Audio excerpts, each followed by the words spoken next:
сая одоо төрийн ажил өндөрлөөд би бас гаргаж өгөөд. Тэгээд нөхцөл байдлын талаар бас нэлээдгүй мэдээллийг бас сая мониторинг хийж холбогдох албаны хүмүүсээс бас авлаа. Тэгээд Монгол улсын ерөнхийлөгч төрийн тэргүүн төрийн эрх барих дээд байгууллагынхаа хуралд өөрийн биеэр оролцож зарим тодорхой бос зүйлүүд дээр өөрийн биеэр хариулт өгөх нь чухал болжээ гэж үзээд ерөнхийлөгч өөрийн биеэр орж ирж байна гэдгийг та бүхэндээ хэлье. За нэгдүгээрт Монгол улсын ерөнхийлөгч сонгогдсноос хойш Монгол төрийнхөө парламентд байнгын хүндэлтэй хандж ирсэн. Та бүхэн бүгдээрээ мэдж байгаа.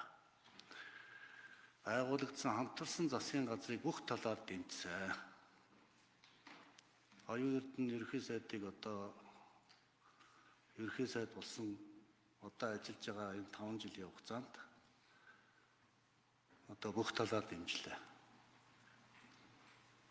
Би одоо нэг удаа парламент дээр орж ирж парламентынхаа тухай засгийн газрын үйл ажиллагааны тухай 3-4 зүйл ярьж байсныг та бүхэн сонсог баг.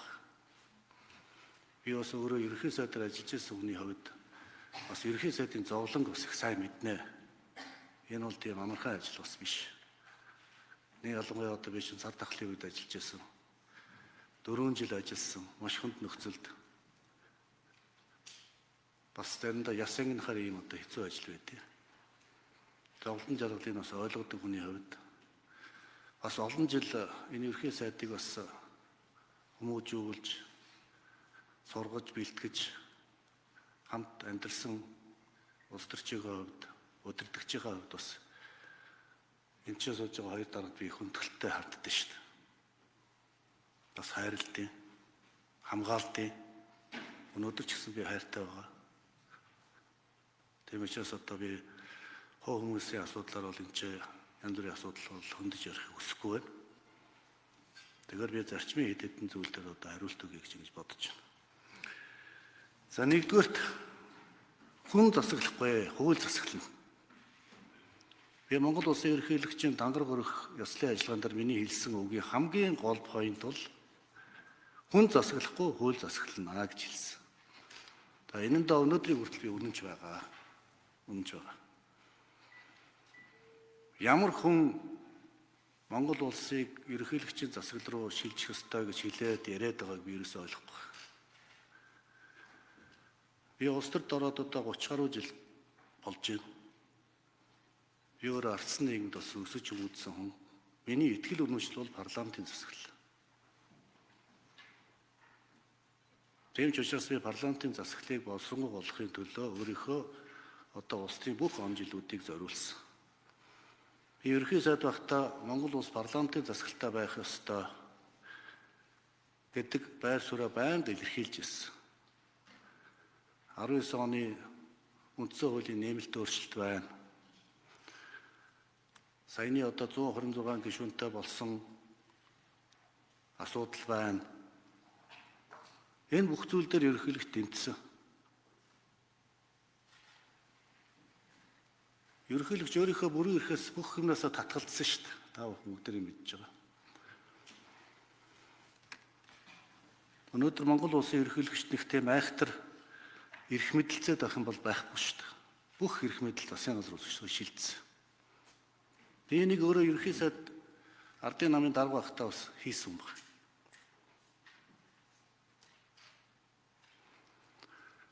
Ерөнхий сайд өөрийнхөө засгийн газрын кабинетийн бүх гишүүдийг хэн нэгэн хүнээс хамааралгүйгээр өөрөө томилж чаддаг болсон. Өөрөө чөлөөлж чаддаг болсон. Ерөнхийлөгч энд ямар ч оролцоо байхгүй болсон. Надад зүгээр л нэг мэдэгдэл би энийг тавьчих байгаа гэж хэлээл болоо.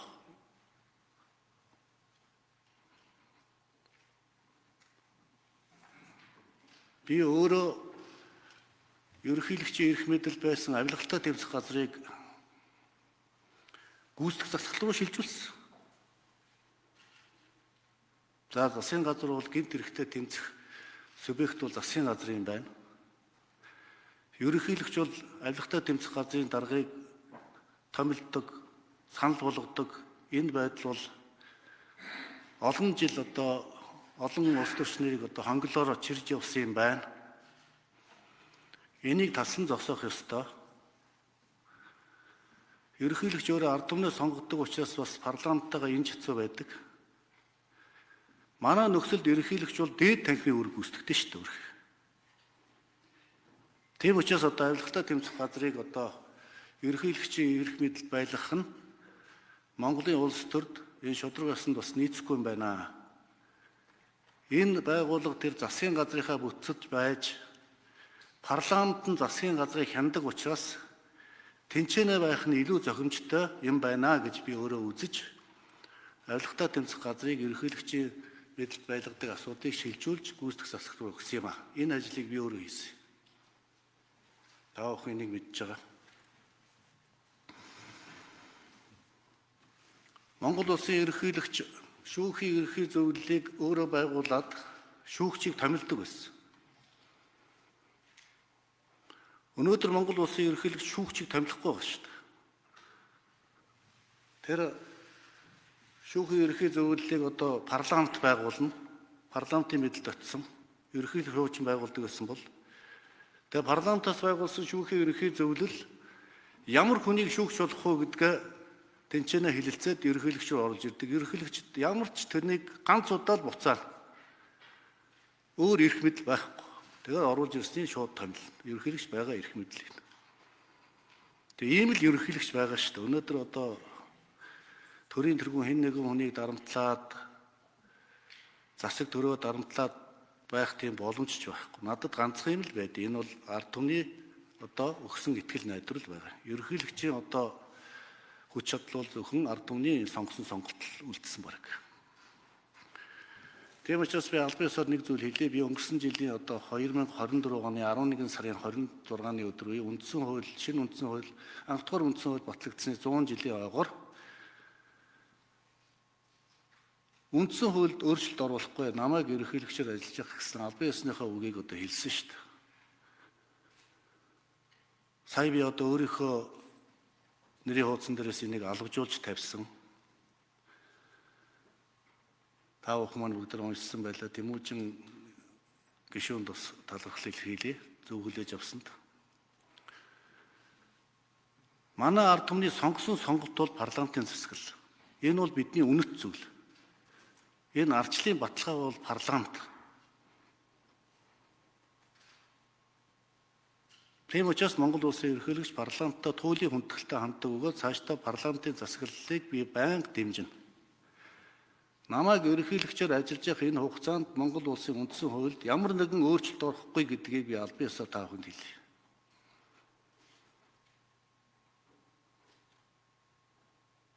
Би өөрийгөө дахиж 6 жилээр огт сонгохгүй. Тийм дабл стандарт байж болохгүй. Би энийг урд нь танд хэлжсэн шүү дээ. Энэ засгийн газрын кабинетийн гишүүд ч гэсэн би хэлжсэн одоо энэ одон той сууж байна. Тийм ээ? Би дахиж сонгохдохгүй. Би олон гишүүдийн тухай асуудлаа ярьж байсан. Тэгээ намайг одоо хэн дахин сонгоод байгаа юм бэ? Яагаад өнөөдөр энэ болж байгаа улс төрийн нөхцөл үйл байдал одоо ерөнхийлөгчийн засаглал, парламентын засаглал гэж одоо тис ондоо юм яриад ард түмний толгой эргүүлээд төрийн эрх барих дээд байгууллагын гишүүдийн тарих толгойг эргүүлээд асуудлыг өөр тийш нь хандуулаад хариуцлагаас зүгтах гэдэг юм бэ. Би зарчим ирж шүү. Би одоо энэ хоёр дараыг хүүхэд байгаас нь авахуулаад зарчимтай байгаараа л гэж одоо байнга захиж ирсэн. Хулгай дээрмээс хол байгаараа.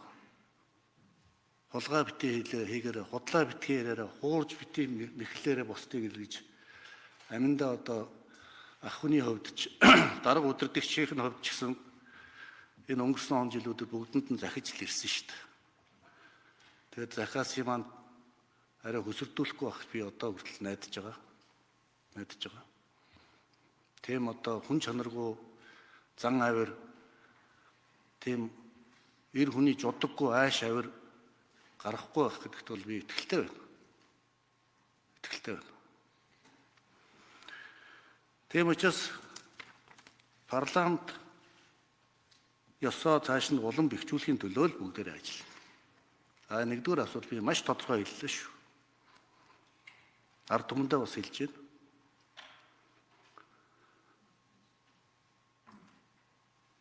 Хоёрдугаарт баялагын санг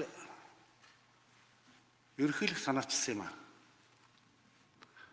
Энэ их өнөөдөр санаачлагдсан зүйл багт биш. Би ардын намын дарга өгөөд ерөнхий сайдаар ажиллаж байхдаа 2019 оны үндсэн хуулийн нэмэлт өөрчлөлтөөр үндсэн хуульд үндэсний баялагын сан байгуулна гэсэн заалтыг оруулсан юм. Нөхдөдтэйгээ хамт. Би энэ заалтан дээр үнэнч байгаа. Би одоо өөрөө ерөнхий сайдаар ажиллаж энэ улс орны нөхцөл байдал хүнд амьдрал хүнд байгаа учраас парламентаар орж ирээд нэг ил задгаа үг хэлдэггүй шүү дээ. Ихэвчлэн одоо үндэсний аюулгүй байдалтай холбоотой асуудал хаалттай хуралдаан дээр л таавахын хэлдэг. Би баялагын сангийн талаар энэ өнгөрсөн мэдээлэлээр маш тодорхой хэлсэн. Баялагын сангийнхаа хуулийг гаргачлаа одоо та нар зоригтой ажиллаж ажиллаа хий. Наад баялагын сангийнхаа ажлыг шуурхаа явуулаа гэж би парламентд хандж үг хэлснийг та бүхэн маань бүгдээрээ сонсч ирсэн биз дээ чинь. Тэгээ Монголын газрын баялаг бол ард түмний өмч байх ёстой. Энэ бол миний хүүхэд байхаасаа төлөвшөд тогтсон миний үндсэн философи. Энэ байгалийн баялагийг чинь хэн нэгэн компани бүтээж байгаагүй. Энэ чинь бурхны бүтээл. Тийм учраас Монголын ард түмэн байгалийн баялагаасаа ижил тэнцүү хүртэх ёстой. Монголын ард түмний өмч болсон байгалийн баялагийг хулгай хийж авсан этгээд бол энэ баялагийг буцааж өгөх ёстой. Ард түмэн баялагтай эзэн байх ёстой. Би одоо 2018 онд санаж миний одоо ерөнхий сайд байхад оюун эрдэнэ маань миний хэрэглэх газрын дараа ажиллаж байсан. Тийм ээ? Би оюун эрдэнэд одоо томилт бичигөө чи тэр Норвегт очиод тэр Норвегийн баялагын санг судлаад ир гэж явуулж ирсэн шүү дээ. Тэгээ оюун эрдэнэ судалж ирж ирсэн. Тэгээд баялагын сангд ч одоо ийм чухал зүйл байд юм байна ерөнхий сайдаа гэж надад танилцуул. Тэгээд за одоо энийг чинь одоо хийх ёстой. Үндсэн хуулийн нэмэлт өөрчлөлт оруулъя гэж ингэж баялагын сан бий болсон шүү. Тийм учраас ерөнхийлөгч бол одоо ард түмэндээ баялагаа авч өгөх баялагын тэгш хуваарлтыг хийхэд би цаашдаач хатуу байр суурьтай байна. Манай ард түмний баялагыг хууль бусаар хулгай яаж авсан хүмүүс баялаг өгөх ёстой. Би энийг дахиад хэлж.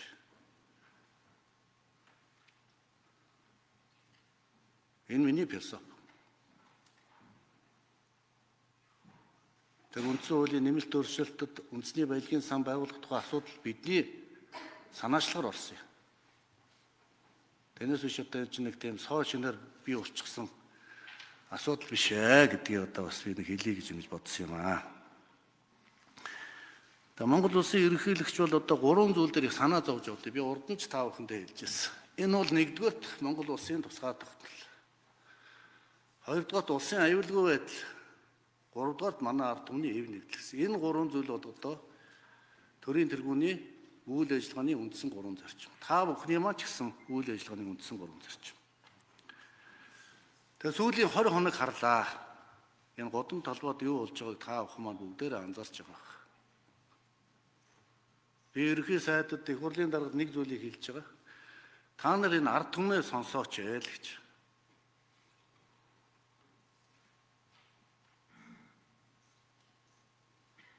Энэ ард түмэн чинь юу яриад байгаа юм бэ? Юу хүсээд мөрөөдөөд энэ олон зуун залуучуудын талбайдаар гарч ирээд одоо 20 хоног жагслаа шүү дээ. Тавьж байгаа шаардлага нь маш тодорхой. Тэгээ Монгол улс бол арчилсан засаглалтай парламентыг ард түмэн сонгодог. Тийм учраас ард түмний чинь төлөөлөл болоод залуу үеийнхэн чинь гарч ирээд шударгаас тогтоох тухай, хариуцлагатай байх тухай хатуу шаардлага тавьж байхад яагаад энийг сонсохгүй ингээд хараагүй юм шиг, сонсоогүй юм шиг энэ залуучуудын тавьж байгаа шаардлага шал анги юм энэ яриад байна. Асуудал тодорхой яриач та. Олон түмэн чинь одоо 20 хоног хүлээлээ шүү дээ. 20 хоног энэ талбай дээр юу болж байгааг та бид нар бүгдээрээ харлаа. Хаана юу, ямар жагсаал цуглаан болж байгааг бид бүгдээрээ мэдчихэж байгаа шүү дээ.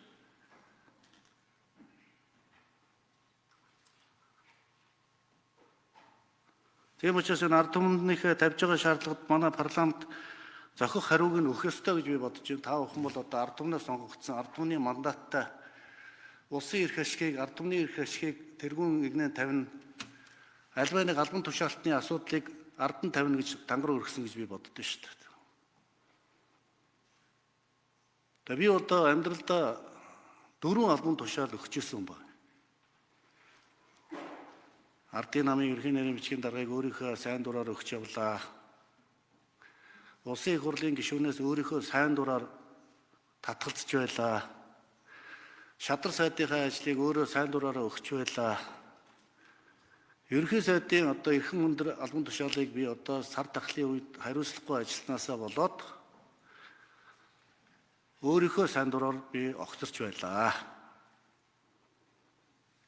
Энэ бүхний цаана нэг л юм агуулгдчихсэн. Энэ юу гэвэл энэ олон түмний эрх ашиг, ард түмний эв нэгдлийг өдөрдөгч хүн тэргүүн зэрэг тавих хэрэгтэй.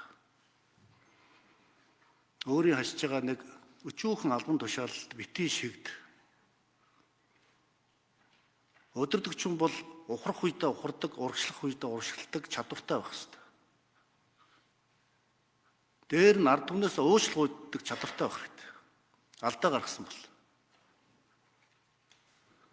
Хариуцлага алдсан бол тэр алдсан хариуцлагыг өөрөө үүрж чаддаг байх хэрэгтэй. Энийг өдөрдөгч гэж хэлдэг. Үннээ хэлдэг байх хэрэгтэй. Худлаа ярьж болохгүй. Хуурч мэхэлж болохгүй. Ард түмний эв нэгдэл нэгдмэл байдалд гайвуулж болохгүй. Үүн дээр одоо манай бүх албан тушаалтуудыг анхаарах хэрэгтэй. Энийг би төрийн тэргүүний хувьд та бүхэн зөвлөж байна.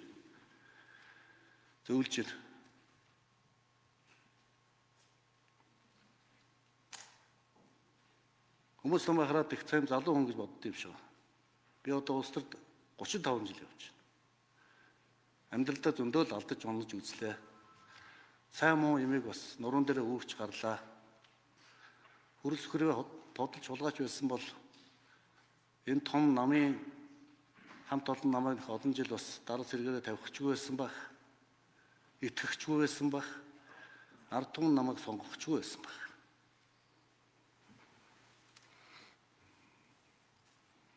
Би өөрийнхөө албан тушаалыг хизээч бусдад худалдаж байгаагүй. Би улс орноос хэдээч хулгай хийж байгаагүй.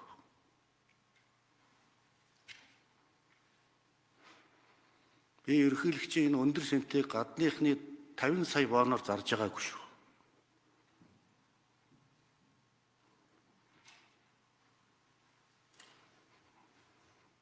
Би 5 нам дамжиж амьдраагүй. Би эхнэрээ солиогүй. Намаа солиогүй. Нөхдөс урваагүй. Дээр нь би их орондоо хайртай. Тэгээд хамгийн эцэст нь бол Монгол улсын төрийн тэргүүн ерөнхийлөгч ард түмнээс сонгогдсон. Би ард түмнийхээ талд бат хатуу зогсон шүү гэдгийг хамгийн сүүлд нь хэлье. Би өнөөдөр энэ ард түмний тавьж байгаа шаардлага энэ олон зуун залуучууд өдөр шөнөгүй өөрхий энэ талбай дээр сайн дураараа хүсэл зорилгоо илэрхийлж эрх чөлөөгөө эдэлж байгаа шудраг ёсыг хөсөмжилж байгаа энэ хөсөмжлийг хангахын төлөө би явна. Би ард түмнээс хэзээ ч урахгүй. Би ард түмнийхээ тал зогсон шүү. Энийг одоо эцэст нь та бүхэндээ хэлье. Төрийн тэргүүнийхээ үгийг та бүхэн маань сайн тунгааж зөвөр ойлгож асуудлаа шийдэх байхаа гэж би найдаж байна. Хамтарсан засгийн газар харамсалтайгаар ингээд өндөрлж байгаад би одоо их харамсаж байна. Би энэ засгийн газрыг тултлан дэмжсэн шүү. Надад ямар боломж байна би бүгдээрнгээр нь дэмжсэн.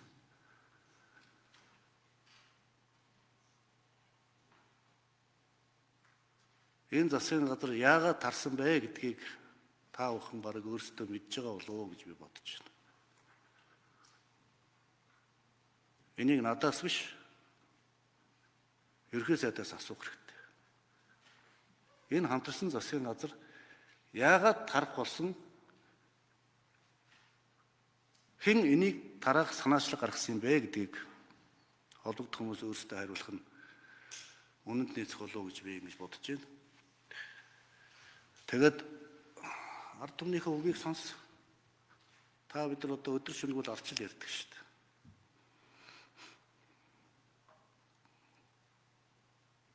Энэ бие биенээ доромжилж гутааж бусдын нэр хүндэд халтгаа бол арай дэмжиж байгаа юм шүү. Нэг үг дуурсан хүнийг ямар муухай харлуулж, ямар муухай доромжилж, ямар муухай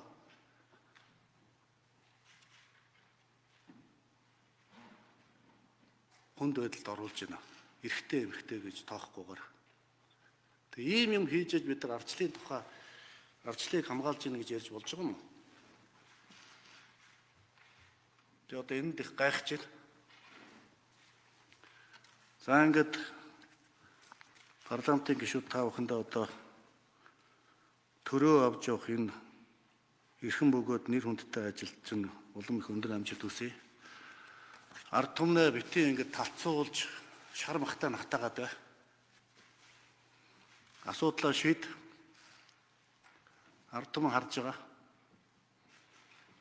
Хэрвээ та бүхэн ард түмнийхээ талд асуудлаа шийдэж чадахгүй бол ард түмний хүсэлсэн хүслэмжлэлийг биелүүлж чадахгүй бол ард түмэн ари ондоогоор ярьж магадгүй онцтой биш. Энэ олон залуучууд. Би харин шудраг ёсны төлөө янз бүрийн хатгаасгүйгээр энэ олон залуучууд, янз бүрийн ашиг сонирхолгүйгээр энэ олон залуучууд төрийнхөө ордны гадаа им хэцэгцтэй, өмнө самаангүй үзэл бодлоо илэрхийлж байгаад би маш их баярлж байгаа. Манай залуучууд их ондоо болсон юм байна.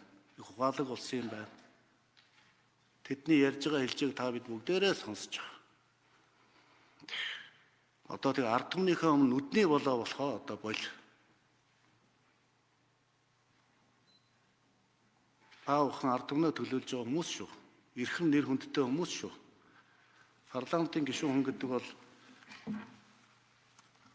ард түмний төлөөлөл. Энэ эрхийг та бүхэнд ард түмэн өгсөн. Тийм учраас ард түмнийхээ талд зогсож бай.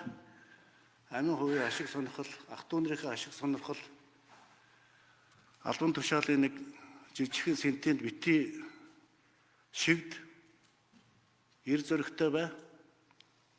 Ингэж чадвал ард түмэн чинь чамайг хайрлана. Өдөртөгчөө юм л байх хэрэгтэй.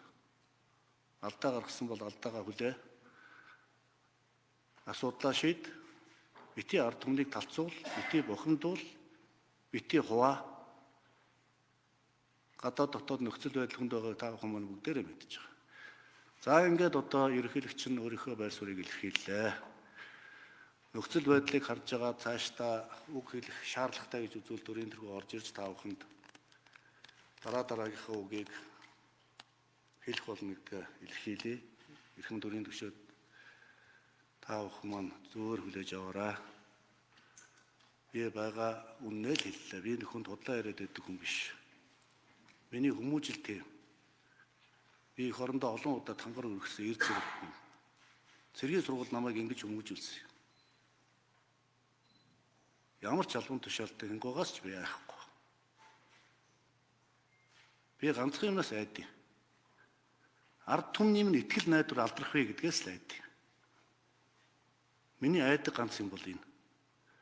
Тийм учраас энэ гадаа байгаа ард түмэн чинь итгэл найдвар нь алдагдаж эхэлж шүү. За их баярлалаа та бүхэнд. Амжилт хүсье.